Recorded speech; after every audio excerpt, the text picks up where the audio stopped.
Today is Tuesday, September 13th. I want to take a look at just our setup of the week.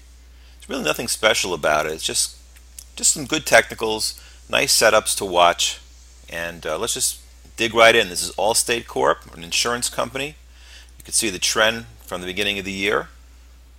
Strong in the beginning, a little weaker towards the end, but kind of rolling over. So now let's just put some lines on it and see what it gets us. First line, pretty obvious that it's going to be here. Let's just make that a little fatter so you can see it. I like green better.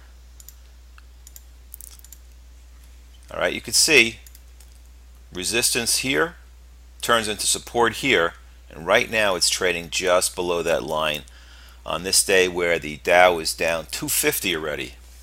It's about midday. So it looks like we're having a small range breakdown. Let's keep going. Let's keep adding some more lines. Let's just take this line, drag it up here.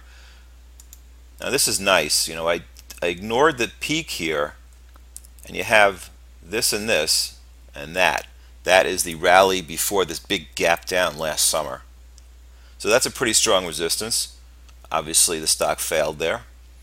You can see underneath that the 50-day average looks like it's now really below, not just slightly below, but looks like it's a real breakdown below the 50-day average, heading towards the 200-day.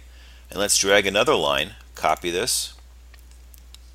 That is a possible support level, and there's another possible support level.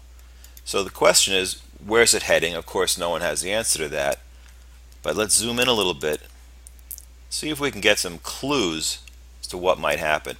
If you look, this range is about 2 months long, a couple of points high. What I'm going to do is just drop down this arrow here, pick it up. That's the height of the trading range.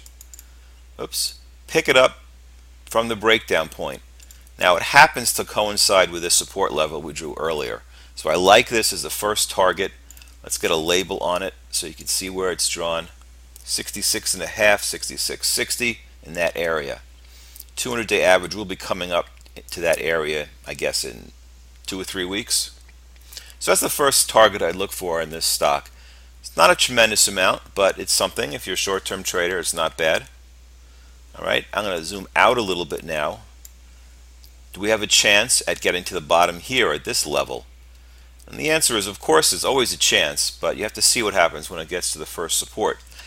If it does get to the first support and breaks through it to the downside, I would expect it to do another distance of the same as the original trading range. So that'll take us slightly below that level. It's kind of close enough for our purposes here. It's not a brain surgery. Alright, so there's the first target, 66.60-ish. Second target a few points below that. It's our setup of the week. If the market stays this week, it's pretty good. I think it's a pretty good shot that's going to happen.